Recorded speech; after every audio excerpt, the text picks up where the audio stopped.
𝗬𝗀𝗆 was silent for a moment upon hearing this news. He had not expected 𝗖𝗄𝗏 to have such a special background. He knew that humans would send incredibly powerful individuals to rescue her. After a brief pause, 𝗬𝗀𝗆 thanked 𝗀𝗏 for providing him with such valuable information, stating that it deserved a reward. 𝗬𝗀𝗆 then instructed the goblin guard named GOBLIN to take good care of 𝗀𝗏, ensuring he would not be idle. The goblin understood what 𝗬𝗀𝗆 meant, waved the whip in its hand, and promised to take good care of 𝗀𝗏. 𝗬𝗀𝗆 knew that his preparation time was running out. He wanted to quickly conquer the Bloodfang tribe, so he asked 𝗖𝗏𝗏 to accompany him there. Together they would defeat and tame the tribe, as 𝗬𝗀𝗆 knew this had to be done as swiftly as possible. Meanwhile, in the Bloodfang tribe, things were also busy. A small goblin reported to the tribe chief that all preparations were complete. The chief felt satisfied with this report. Today they would attack the southern goblin tribe and bring back the elves there for all the goblins to have fun. Through this conversation, it became clear that these giant goblins also intended to attack 𝗬𝗆𝗆's tribe, and they were excited about the rewards they would receive after winning. At that moment, the chief's attention was drawn to a shout. A goblin guard rushed in, reporting that a strange goblin had infiltrated the tribe and was demanding to meet the chief. The chief was surprised by this goblin's boldness and wanted to know where this lowly goblin had come from. At this point, 𝗬𝗆𝗆 appeared before him. 𝗬𝗆𝗆 politely greeted the chief, saying he knew that the chief was a hero-level goblin with intelligence nearly equal to a human's, so 𝗬𝗆𝗆 wanted to come and speak peacefully. The chief found 𝗬𝗆𝗆's unique attire and strength, assuming he must be a mutated human. However, 𝗬𝗆𝗆 insisted that he was a goblin, just a little smarter than the average one. But it seemed 𝗬𝗆𝗆's patience had run out. He looked around at all the goblins and introduced himself as the chief of the Mad Tribe, stating that his purpose in coming was to capture their leader. As for the rest of the goblins, 𝗬𝗆𝗆 gave them two choices: surrender or die.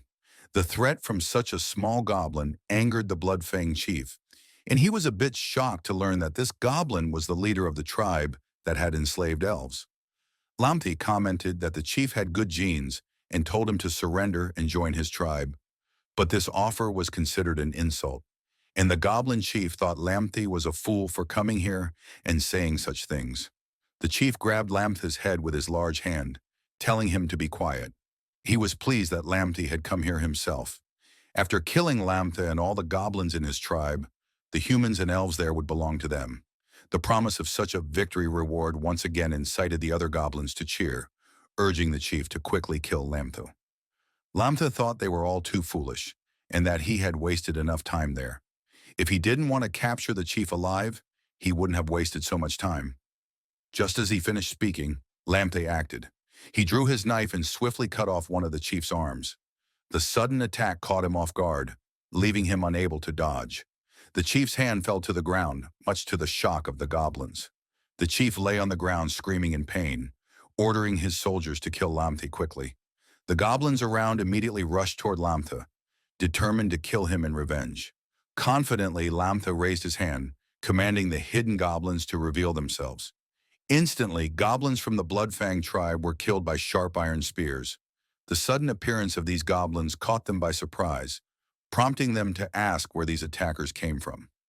𝗬𝗆𝗆's goblins had acquired stealth abilities and moved silently, skills they had developed after devouring male elves, and they served as assassins in the tribe.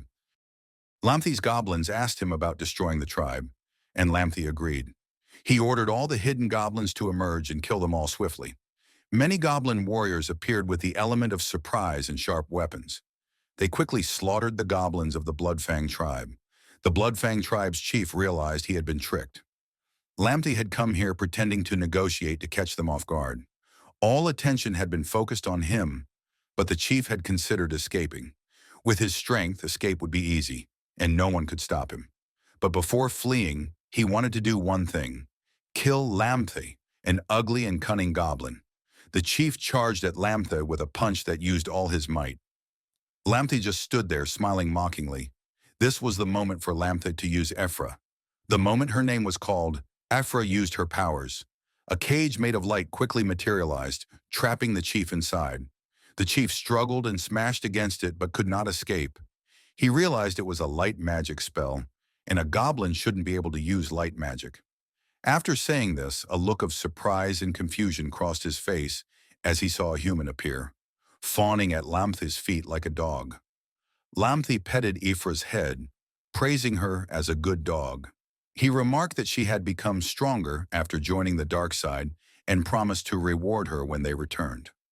𝗖icire began whining like a small dog, seemingly delighted by her master's praise, and she didn't forget to flaunt her seductive curves.